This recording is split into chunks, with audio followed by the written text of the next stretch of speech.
Hope everyone's doing all right. Before we get into the essence of this video, I would like to explain a few things. First of all, this is a bit of a departure from the content I usually make. It's about learning. Why is it related to adventure videos? Well, adventure is my preferred way of learning new things. It's the most profound in my opinion. Some of us don't learn really well in a school environment or from a structured curriculum.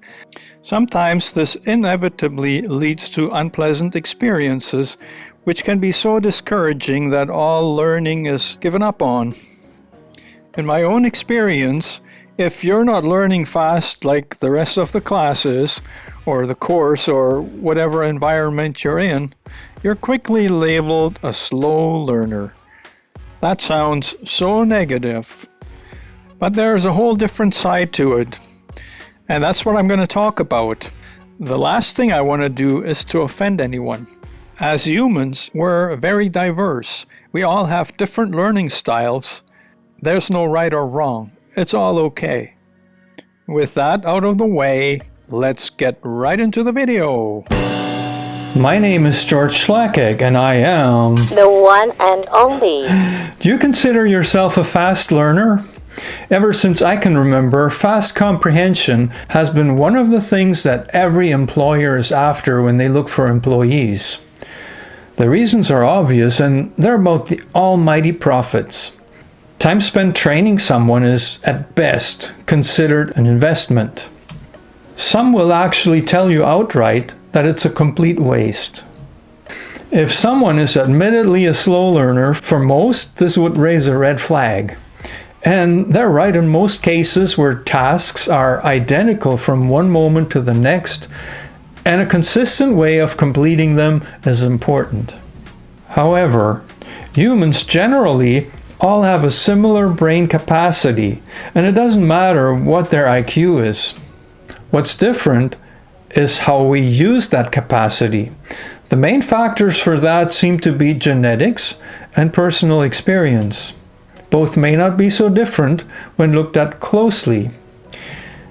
Genes are a product of adaptation, so you could consider it a learning process over a long period of time and across generations. A few hundred years ago, humans were dealing with natural predators on a daily basis. As a result, they developed a fight or flight response to threats that still comes back to haunt us today. I'm convinced that a lot of road rage incidents originate from that instinct. Traffic in today's cities can be overwhelming, and it sometimes makes monsters out of the kindest people. Bad example? What about the intergenerational trauma many indigenous people around the world are experiencing till this day? Entire cultures have been suppressed by colonizers for generations, and the burden not only stays with those that suffered the discrimination directly, but it gets reborn every time a new indigenous child opens its eyes to the world for the first time. It is literally reproduced in their genetic code. They are dealing with intergenerational trauma, and it can cause serious problems. Personal experience is more immediate and direct, but is it really that different? The way we process information is determined to a large degree before we even reach the age of 2. Fast learning is associated with higher intelligence. But is that really true? In a society where immediate results are highly valued and generally prioritized over long-term outcomes, this is all understandable. We also have a limited lifespan, and there's never a guarantee that a long-term will even come into existence. In this video, I'd like to shatter the myth that fast learners are somehow more intelligent than slow learners. The difference is in how we process information given to us. Do you take everything at face value, and is your focus on internalizing it for your immediate personal gain? I think that alone will make a difference in how fast of a learner you are. Simple example, let's assume you get trained for a job cooking burgers at McDonald's. The task is simple and you probably should focus entirely on its execution. If you do that, you'll pick up fast, wouldn't you think? Then you can make money every time your manager schedules you for a shift and maybe move up through the ranks to become a manager yourself someday. But what if you have a critical mind that wants to examine and question everything you're being told? You'll probably fail in a hamburger shop. The manager would fire you before you ever pick up the necessary skills. You're a slow learner. But does that mean you're less intelligent? Innovation is not the result of repeating tasks over and over. Even the most complex tasks will not help you learn independent and creative thinking. For that, you literally have to slow down your learning process and question things. Is there a better way to cook a hamburger? Well, yeah, we all know McDonald's is not the ultimate taste they claim it is, nor was that ever the goal. But this is just a very basic example. A lot of complicated tasks can be learned faster if nothing is questioned in the process. The entire world of physics explains matters in a way that is based on theories that have been proven by using a mathematical system made up of numbers that are a human creation. Every once in a while, something happens that throws it all into question. Take the subject of dark matter, for example. Anyone who tells you they know what it is either under some illusion or they're just full of it. Our universe is full of mysteries, and sometimes it's in our best interest to accept that there will always be some unknown factors. Why is our society so polarized along ideological lines? I'd be willing to speculate that it has something to do with our immediate learning from our parents or others based on limited information. Want a good life? Make a lot of money. To do that, study something that will earn that money as fast as possible. Will you be happy?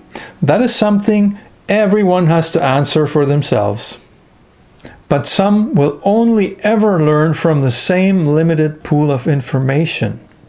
Universities are thought to be the institutions of higher learning, and they have created a sort of elite of academics who tend to see themselves as highly intelligent. In reality, their achievements are limited and based on established information that lacks the imagination necessary to come up with truly revolutionary thoughts.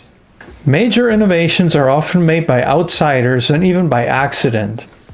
Example, Richard Drew was a college dropout who was working as a sandpaper salesman for the Minnesota Mining and Manufacturing Company in the 1920s.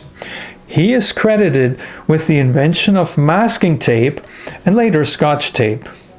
It was through observing the way automotive painters were trying to produce two-tone paint jobs that got him to experimenting with adhesive tapes, to the point where his boss was just about to fire him for wasting time on some crazy idea.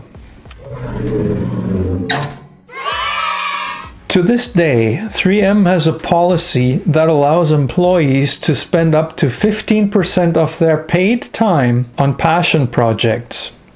Even today, this company is known as one of the most innovative in the world. Fast learning is overrated. I would encourage anyone to slow down their learning process and focus on the journey rather than the end result.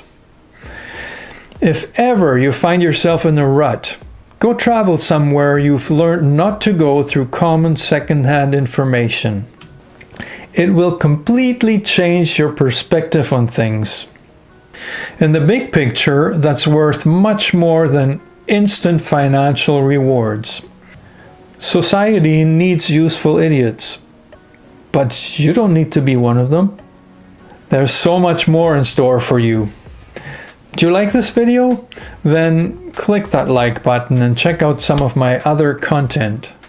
If you get an irresistible urge to support my channel, question it. Well, and then make a donation to my Buy Me a Coffee. Or not.